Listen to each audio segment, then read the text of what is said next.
Տիկին Սարգսյան, նախ մեքենաներից գողության մասով ուզում եմ ասել, որ կոնկրետ օրինակ Տիկին Խամոյանի դեպքով գիտեք, որ երկու անգամ են գողացել նրա մեքենայի կողային ապակիները եւ մի անգամը հաստատ չի հայտնաբերվել եւ բազմաթիվ են այն դեպքերը, երբ մարդիկ ուղղակի դիմում չեն ներկայացնում ոստիկանություն, որովհետեւ գիտեն, որ իրենց կյանքը ընդհանրապես բարթանալու է առանց արդյունքի։ Մի քանի անգամ տանելու եք, բերելու եք, մարդը գրելու է, հետո տարբեր գործողություններ են իրականացվելու, բայց արդյունքում այդ ամեն ինչը չի հայտնաբերվելու։ Իրենցից գողացվածը չի հայտնաբերվելու։ Հետևաբար, երբ ասում եք որոշակի աճ կա հայտնաբերման, ես ուզում եմ վստահեցնել, որ մարդկանց մեծամասնությունը պարզապես դիմում չի գրում ոստիկանություն, որովհետև հույս չունի, որ բացահայտումներ տեղի կունենան։ Հիմա հիմնական հարցադրումներս։ Տիկին Սարգսյան, դուք խոսեցիք հիմնականում կենցաղային հողի վրա սպանությունների մասով, բայց ես այլ հարցադրում եմ ուզում հնչեցնել։ Փարաքար համայնքում սպանված Վալոդիա Գրիգորյանի մասով։ Տեսեք,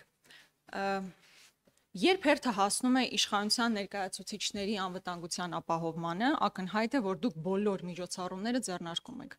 Նույնիսկ Կարգալույց քահանայի դեպքում այս պահին ոստիկանական ուժեր կան, եկեղեցու կողք, որ նրա անվտանգությունն ապահովեն։ Բայց օրինակ ընդդիմադիր համայնքապետ Վալոդիա Գրիգորյանի դեպքում, երբ կոնկրետ սպանություն իրականացնող անձը, համենայն դեպս ինքը խոստովանել է, որ սպանություն է իրականացրել, տվյալ համայնքում կրակել էր սովորում։ Այսինքն այդ նույն համայնքում մարդը կրակել է սովորում, տարբեր գործողություններ է իրականացնում մինչև սպանության բուն օրը եւ բարձում դա հնարավոր չի եղել կանխարգելել։ Այդ ինչպես է ստացվում, որ երբ հերթը հասնում է իշխանության ներկայացուցիչներին, բազմաթիվ միջոցառումներ ձեռնարկում եք, իսկ կոնկրետ ընդդիմադիր համայնքապետի դեպքում, երբ ակնհայտ էր, որ այնտեղ խնդիր կա, չեք կարողացել կանխարգելել եւ թույլ տվեք ասել, որ այո, այդ սպանության պատասխանատուներից մեկը առնվազն չկանխարգելելու մասով դուք եք հանդիսանում։ Ես ուզում եմ սա դուք բաց ներկայացրեք։ Հաջորդը խոսեցիք բարևարկության մասին, որ ոստիկանական համակարգ ընդունվելիս որոշակի բարևարկության քննություն են անցնում, հա, մարդիկ։ Ես ուզում եմ այստեղ ձեր օրինակ կարծիքը լսել, վերջերս Գյումրու համայնքապետի ձերբակալության ժամանակ որոշ կարմիր բերետավորների վարքագծի մասով ուզում եմ լսել ձեր տեսակետը։ Օրինակ այն կարմիր բերետավորը, որ այսպես սպառնալից տոնով խոսում էր մարդկանց հետ, բա գիտեք, ձեր բոլորի դեմքերը ֆիքսել ենք, հեսա կտեսնեք ինչ է լինում։ Սա նորմալ խոսույթը, կարմիր բերետավորն այդպես պետքա շփվի քաղաքացիների հետ, ընդհանրապես իրենց ասվել է, որ պետքա բոլորի դեմքը ֆիքսել, որ հետո տանեն կալանավորման, դա է վարվող քաղաքականությունը։ Միգուցե դա բարևարկության շրջանակներում իմանանք, որ դա բարևարք է հանդիսանում։ Կամ վստահաբար տեսած կլինեք այն ձայնագրությունները, տեսաձայնագրությունները,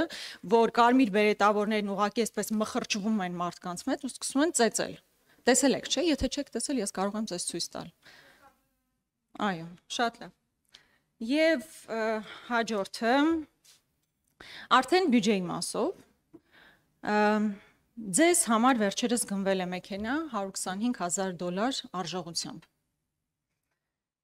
Ուզում եմ հասկանալ, դուք այս որոշման մեջ մասնակցություն ունեցել եք, թե չէ։ Ձեզ մոտ հարց առաջացել է, ինչու է օրինակ $125,000 մեքենա, օրինակ ոչ թե $80,000։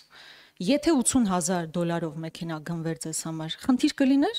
որ դուք $80,000 մեքենայով երթևեկեիք, այլ ոչ թե $125,000։ Շնորհակալություն։ Խնդրեմ։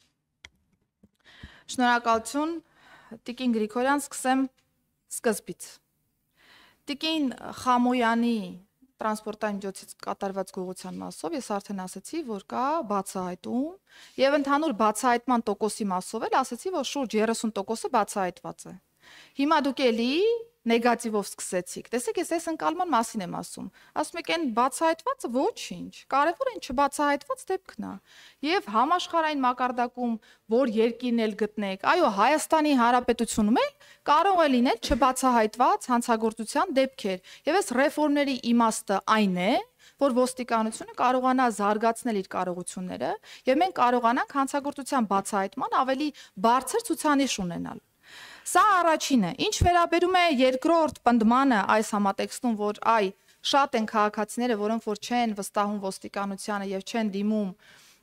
իրենց նկատմամբ կատարված հանցագործության մասին, հարգելի գործընկերներ, մենք խոսում ենք լուրջ գիտության մասին, մենք խոսում ենք կրիմինալոգիայի մասին, որտեղ որ խորքային վերլուծության արդյունքում է, որ կարելի է նման բան պնդել առհասարակ հանրային տիրույթում։ տարբեր երկրներ իրականացնում են զոհերի երկրորդային հարցումներ, գնահատումներ, ուզում են հասկանալ, դիմում են թե չեն դիմում, եւ այլն եւ այլն, եւ չունենալ, եւ մենք չունենք Հայաստանի Հանրապետությունում նման գնահատում։ Եվ Հայաստանի Հանրապետությունում նման գնահատում չունենալու պայմաններում նման պնդում անելը, ես կարծում եմ, այդքան էլ պատշաճ չէ, եւ հանցավորության կանխարգելման ռազմավարության նախագծում մենք հենց այս հարցն ենք թիրախավորում, որպեսզի կարողանանք հանցավորության ռեալ պատկեր ունենալ եւ ամեն մեկս մեր ճաշակով, թե սուբյեկտիվ, թե օբյեկտիվ, այդ թվում ինձ նկատի ունեմ, մեր ճաշակով չչափենք այս կամ այն հանցավորության աճը կամ նվազումը եւ մենք ռեալ հասկանանք թե հանցավորության պատկերում ինչ ունենք։ Եվ երբ որ մենք նայում ենք ընդհանուր պատկերը, տեսնում ենք, որ նմանատիպ գնահատում չկա։ Դրա համար դուք կարող եք ասել աճը սրա համար է, ես կարող եմ առավել մասնագիտորեն այլ դիտանկյունից հարցին նայել, ասել ոչ, աճ չկա, նվազում է կամ աճը կա, բայց հիմքում սա է, բայց մենք ավելի պրոֆեսիոնալ աչքի կարիք ունենք եւ հանցավորության կանխարգելման ռազմավարությունը հենց այսպիսի գործիքներ է նախատեսում, որ հետո մեր խոսակցությունը, երբ որ տարբեր առիթներով կքննարկենք, շատ ավելի ապացուցահեն լինի եւ կարողանանք դիտարկումները անել ըստ այդմ։ Հիմա անդրադառնամ Փարաքարում կատարված իրադարձությանը եւ դեպքերին։ Առաջին հերթին ես ուզում եմ հստակ եւս մեկ անգամ արձանագրենք, որ Հայաստանի Հանրապետության ներքին գործերի նախարարության եւ նախարարության կառուցվածքում գործող պետական մարմինների համար տարբերություն չկա։ Գործ ունենք ընդդիմադիր գործչի հետ, թե գործ ունենք իշխանական գործչի հետ։ Սա շատ հստակ է։ Եվ ես առաջին պահից եղել եմ Փարաքար համայնքում, Վաղարշապատի ոստիկանության բաժնում, որպեսզի process-ը կազմակերպվի այնպես, որ մենք շատ արագ ունենանք դեպքի ամբողջական բացահայտումը։ Ըստ այդմ process-ները կազմակերպվել են։ Դեպքը տեղի է ունեցել փետրվարին, դեպքի մոտիվը ըստ էության, այս պայծրությամբ առկա նաև նախաքննական տվյալների, առկա ցուցմունքների, փորձարարության, համադրության, տեղի է ունեցել փետրվարին տեղի ունեցած իրադարձության որպես շարունակություն։ Սա հստակ ֆիքսված է եւ գործընկերս պարոն Պողոսյանը եւս հաշվի առնելով այն, որ նախաքննությունը իրականացնում է իր կառույցը, հանդես է եկել ավելի մանրամասն տեղեկատվության այս հանցագործության մասով։ Բայց ես ուզում եմ նորից շեշտել, որ ինչքան էլ մենք հանրային տիրույթում անընդհատ ասենք, որ Փարաքար համայնքում տեղի ունեցած իրադարձությունը քաղաքական մոտիվ ունի, քաղաքական իշխանությունն է կազմակերպել, սրանք բոլորը խոսակցություններ են եւ այս խոսակցությունները դառնում են ոչ փաստահեն այն պայմաններում, երբ որ մենք քրեական վարույթով ունենք անցնող հստակ ապացույցներ, որով որ հիմնավորվում է մոտիվը կոնկրետ կատարված հանցագործության եւ դա եղել է այո, որպես փետրվարյան իրադարձության շարունակականություն։ Փետրվարին տեղի ունեցած իրադարձության շրջանակներում ոստիկանության կողմից կայուն պահակակետեր են սահմանվել այն անձանց տների հատվածում, որոնք որպես ռիսկային են գնահատվել ոստիկանության ծառայության կազմակերպման տեսանկյունից եւ մի քանի ամիս շարունակ ոստիկանական կայուն հենակետեր են, այսպես ասեմ, կազմակերպվել տեղում, բայց կհամաձայնեք, որ մենք չենք կարող յուրաքանչյուր տան մոտ կանգնացնել մի ոստիկան եւ տարիներ շարունակ այդ ոստիկանին պահպանել այնտեղ։ Բնականաբար կա օպերատիվ աշխատանք, եղել են նաև այլ process-ներ եւ ազդակ, որ այսպիսի բան է կազմակերպվել, թե տեղի համայնքային ոստիկանության բաժնում եւ թե տեղի քրեական ոստիկանության ստորաբաժանումում չեն ստացվել։ Հիմա իմ արձագանքը այդ իրադարձություններին։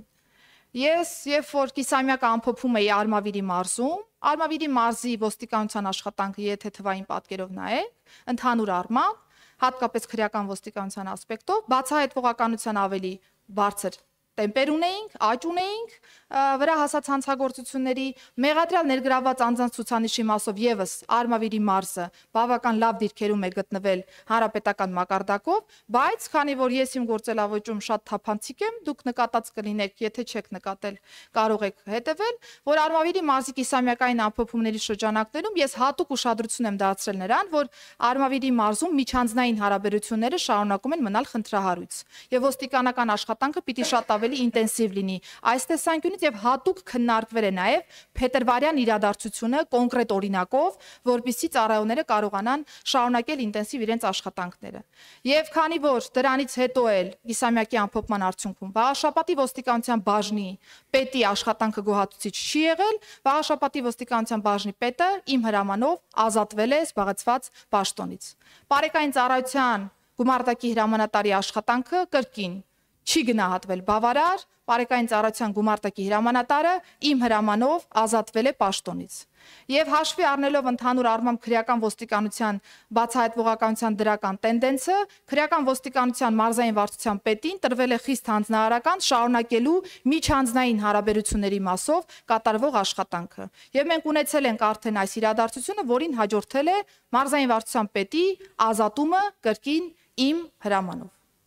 Այսինքն այստեղ եթե նկատեք դեպքերի տրամաբանական հաջորդականությունը եւ իմ վերած փաստական ոչ խոսակցությունները, փաստական հիմնավորումները կնկատեք, որ դեպքից առաջ գրեթե բոլոր ստորաբաժանման ղեկավարները Արմավիրի մարզում փոխվել են։ Իսկ ոստիկանությունը ունի 3 հիմնական ստորաբաժանում՝ համայնքային ոստիկանություն, Վաղարշապատի բաժին, որը ծածկում է նաև Փարաքյար համայնքը, Պարեկային ծառայություն, որը ծածկում է ամբողջ մարզը, եւ քրեական ոստիկանություն, որի պետը նաև ազատվել է համապատասխան պաշտոնից արդեն այս իրադարձություններով պայմանավորված։ Բնականաբար մենք շարունակում ենք օպերատիվ աշխատանքը այս հանցագործության առումով, հիմնական կատարողը, տեսեք դուք նորից ասում եք, հայտարարվեց, որ հիմնական կատարողը կա։ Հիմնական կատարողը Տիկին Գրիգորյան, հարգելի գործընկերներ, բացահայտվել է, անձը տվել է ինքնախոստովանական ցուցմունք, ընդ որում դա տեղի ունեցել նաև այն ժամանակահատվածում, երբ որ ես գտնվել եմ Վաղարշապատի ոստիկանության բաժնում, վստահվել եմ, որ process-ը կազմակերպված է եղել պատշաճ, ղեկավարել եմ օպերատիվ խումբը հանցավորության բացահայտմամբ զբաղվող եւ մենք շարունակելու ենք այս ուղղությամբ օպերատիվ աշխատանքի կազմակերպումը։ Կլինեն այլ տվյալներ, դրանք եւս կհանրայնացվեն, բայց հանրայնացվում է այն, ինչ որ փաստահեն է, ինչ որ ապացուցված է, իսկ մենք քրեական դատավարությունում այլ կերպ խոսել դեպքերի մասին չենք կարող։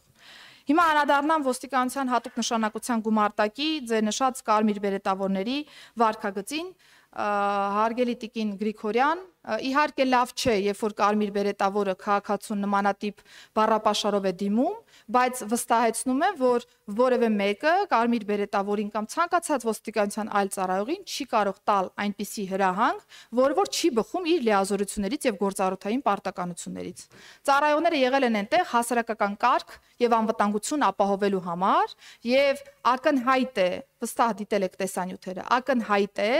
որ Գյումրու համայնքապետարանի առջև հասարակական կարգի ապահովման խստիվ կարիք կար, որովհետև ունեինք այնտեղ զանգվածային անկարգություններ, ունեինք արդարադատությանը միջամտելու process, ունեցել ենք նաև հավաքին հարկադրաբար ներկայացնելու առերևույթ դրվագներ եւս եւ դրանցով է պայմանավորված եղել, որ նաև հաջորդել են համապատասխան վարույթներ։ Հասարակական կարգի անվտանգության ապահովման տեսանկյունից նաև եթե դիտել եք կամ եթե ցանկացել եք այդ հատվածը դիտել, պիտի նկատեիք, որ նաև թե դիմացի մուտքի մասով, թե հետևի մուտքի մասով մենք ունեցել ենք անկարգություն, որովհետև ոստիկանական ելք չէր կարողանում ապահովել տվյալ պայմաններում, անձինք փակել էին թե դիմացի մուտքը, թե հետևի մուտքը, որպեսզի ելք չապահովեր ոստիկանական կառույցը, իսկ շատ պարզ տրամաբանական, նույնիսկ պարզունակ միջոց է ոստիկանության ծառայության տեսանկյունից, որ բնականաբար ելքն ապահովելու տեսանկյունից պիտի հասարակական կարգը ապահովի, որպեսզի ծառայողները համապատասխան ձերբակալված անձանցով կարողանան դուրս գալ տվյալ շենքի ընդհանուր առմամբ ենթակառուցվածքից։ Իսկ ինչ վերաբերում է ծեծելու դրվագ, ներքին անվտանգության եւ հակակոռուպցիոն վարչության ծառայողները իմ հանձնարարականով ուսումնասիրել են ամբողջ process-ը, ծեծի դրվագ չի հայտնաբերվել, չի եղել կոնկրետ իրավիճակ, որը եղել է ոչ իրավաչափ, եթե մենք էլի շարունակում ենք ոստիկանության ծառայողի կողմից ֆիզիկական ուժի գործադրումը մեկնաբանել ծեծ եւ դրան վերագրել ոչ իրավաչափ process, հարգելի գործընկերներ, ես կարծում եմ մենք վաղուց այդ этаպը անցել ենք, այդ հիմնավորումների, քննարկումների փուլը անցել ենք եւ մեր համար պիտի պարզ լիներ, որ ոստիկանը ֆիզիկական ուժ գործադրելու իրավաչափ հնարավորություն ունի։ Եվ կարող է այդ իրավաչափ հնարավորության շրջանակներում առած լինեն թերություններ, խախտումներ, որոնք կարող են դառնալ քննության առարկա, բայց ֆիզիկական ուժի գործադրումը նկարագրել որպես ծեծ եւ ասել ինչու վարույթ չեք նախաձեռնել տվյալ ոստիկանի գործողությունների արդյունքներով, դա կարծում եմ նորից եմ շեշտում, մենք այդ խոսակցությունների этаպը անցել ենք։ Ինչ վերաբերում է ինձ սպասարկող տրանսպորտային միջոցին, Տիկին Գրիգորյան, մեքենան ձեռք չի բերվում Արփինե Սարգսյան անձի համար։ Մեքենան ձեռք է բերվում ներքին գործերի նախարարի պաշտոնը զբաղեցնող անձի համար եւ վստահ տեղյակ եք, որ Ես պետական պահպանության ծառայությունից եմ օգտվում, պետական պահպանության տեսանկյունից կան համապատասխան չափանիշներ, ըստ այդմ հանձնարարվել է գլխավոր քարտուղարին, որպեսզի այն ժամանակահատվածի հաշվառմամբ, որը անցել է, դրա տրամաբանության մեջ նոր մեքենա ձեռք բերվի եւ մրցույթը կազմակերպվել է։ Ինձ համար, եթե ստանդարտներին համապատասխանողը ձեր նշած գնի շրջանակներում է, ուրեմն այդ գնի շրջանակներում պիտի ձեռք բերվեր մեքենան։ Եթե ստանդարտին համապատասխան լիներ այլ գնի շրջանակներում ձեռք բերվող մեքենա, բնականաբար դա կլիներ տրամաբանականը եւ ես չեմ հետաքրքրվել թե ինչ գնով, ինչ չափանիշներով եւ մնացյալով, որովհետեւ գործ ունեն գնման գործընթացի հետ, որտեղ վստահաբար ոչ իրավաչափ տեխնիկական առաջադրանք չի ներկայացվել նախարարության կողմից մրցույթի։ Շնորհակալություն։